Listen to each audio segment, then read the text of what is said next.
Fort Matanzas sits on Rattlesnake Island, immediately in the marshlands just off of Matanzas Inlet. It's our only standing Spanish military outpost in St. Augustine. St. Augustine had a series of wooden forts all the way around it, kind of shaped in the letter D, and each one was 14 to 18 miles away from the city. This is the only one built of stone. Fort Matanzas was built to guard against the British Navy trying to come up to St. Augustine. A lot of the historians here call it the back door, meaning that there's a weak spot in the defense.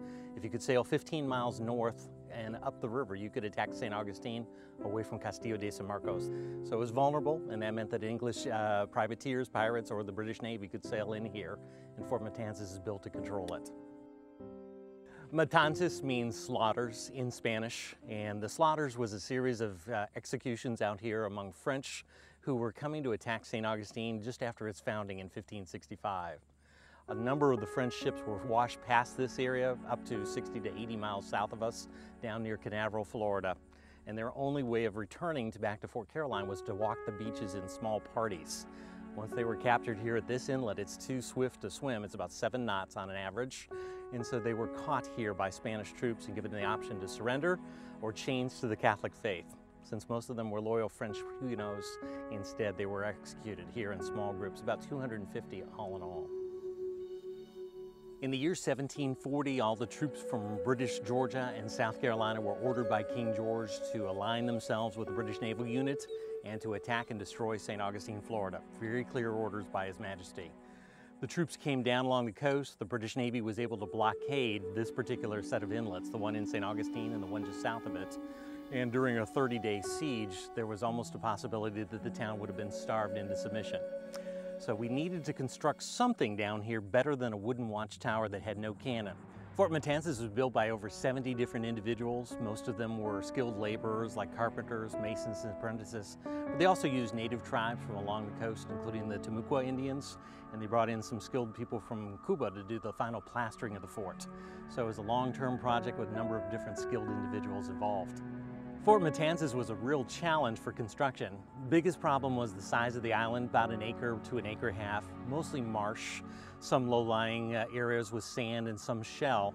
So the main project first, long before they built with the stone, was to go ahead and bring in over 400 trees. So most of them were southern yellow pine, usually cut in 10 to 30-foot strips, and then they're buried underneath the fort to support the weight of the fortress. Remember, one nice thing here about our mud is it's anaerobic, meaning it doesn't have any oxygen, and so it gives friction. So what holds the fort up basically are the trees floating on the friction of the mud, and that keeps the weighted support. So the fort has so far been standing 266 years on those platform pines. Fort Matanzas is a unique mixture. It's made of water, sand, oyster shells, which are burned at high temperature into a white lime powder, and then they also used a substance called coquina. It's small shells, little teeny donax, or what they are is just little miniature clams. It bonds together just like human bones and teeth. It's made of calcium. And the reason that it was chosen and the reason that the governor financed only a stone fort is he had been ordered by his queen. Mariana had ordered us to use only the stone here native to Florida, and coquina was the only available substance. In Spanish terms, she is 8 varas by 8 varas, or 50 feet by 50 feet by 30 feet. And so it made it a watchtower, which happened to be a fort. It had 5 guns manning it, so they could protect the inlet, but it was also to be able to see vessels traveling on the Atlantic, and if anything tried to come through the inlet. Fort Matanzas is unusual because it's not only just a small fortified watchtower, it's a living area. Cabos, or officers in charge, would live upstairs, and they had a small 300 square foot apartment, but they had some unusual neighbors in there. Gunpowder was there. They also stored all the fresh food and supplies, sailcloth, ropes, anything needed for the small boats that functioned out of the fort. And then above that was an observation deck 32 feet above sea level. Then for regular soldiers like myself, we would all live together in one room, got the Ganacion or garrison room, which has a kitchen, a dining room, and a living room, sleeping capacity for about 5 to 6 soldiers.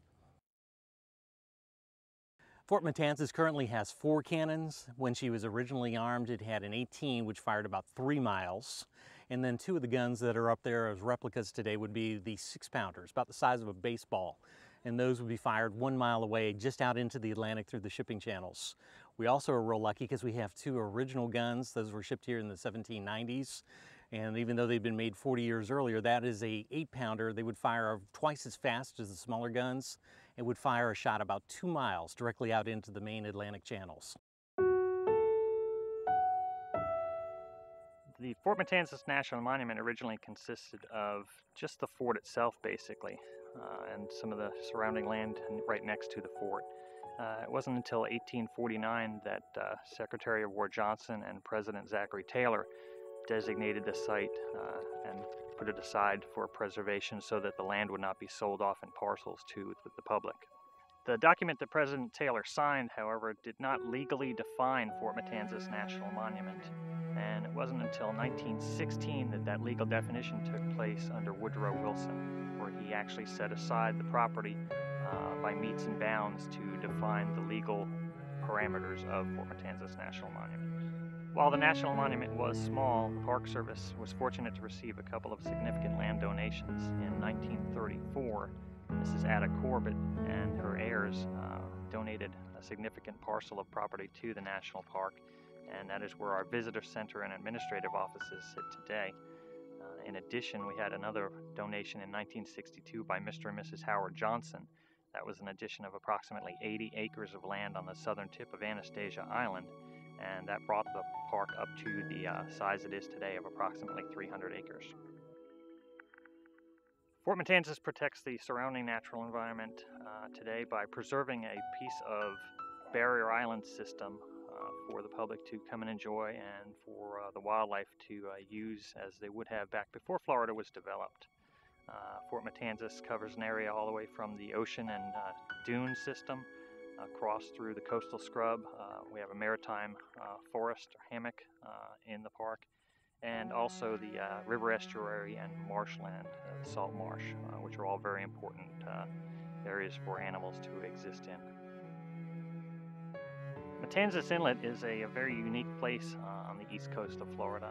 It's one of the last natural inlets along the east coast. No dredging takes place at the inlet or its mouth by the river system. So it's a very interesting place for scientists to come and study hydrodynamics and sedimentary movement along the coast of Florida here. By the early 1900s, the fort was in very bad repair. The garita, the little lookout tower on the corner, it had fallen completely off. There were large cracks on all the walls. The arch supporting the roof was just about ready to collapse. But the local Historical Society of St. Augustine, they realized that these were historical treasures, both Fort Matanzas and the Castillo de San Marcos in downtown St. Augustine. And so finally it took their efforts and a petition that was signed by the governor of Florida and hundreds of citizens of St. Augustine that convinced Congress that some money should be appropriated to stabilize these historic structures. And so in 1916, the first stabilization efforts were done.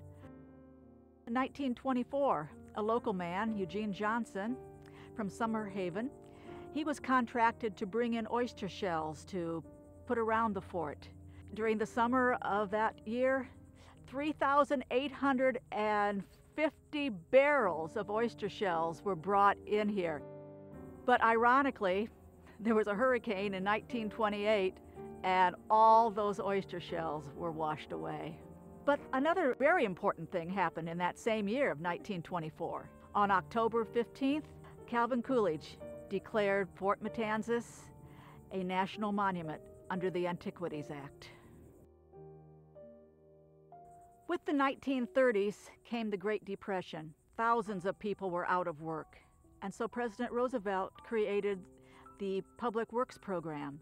And it became a WPA project to construct a visitor center over on the Anastasia Island side. So finally, people could actually get up close to the fort, at least across the river, and see the historic structure. 2 years later, work commenced on the fort itself. The arch was completely taken down to be reconstructed, and new coquina was brought in. By 1939, the fort looked pretty much the way it does today. In 1924, another very important event took place. On October 15th of that year, Fort Matanzas, along with the Castillo de San Marcos and other cultural forts, were named national monuments under the Antiquities Act. Fort Matanzas provides an opportunity for students and visitors to come out and not only learn about history, but actually experience it to some degree out here, as opposed to reading about it in a book or on a computer. They get not only the understanding of the cultural history of Florida and the United States, but they also get some natural history as well, and get to learn a little bit about nature in this coastal strand area. So the Fort Matanzas is actually a very unique place in that it is able to provide both of those things to our visiting public that they wouldn't have otherwise if this site was not here and preserved by the National Park Service.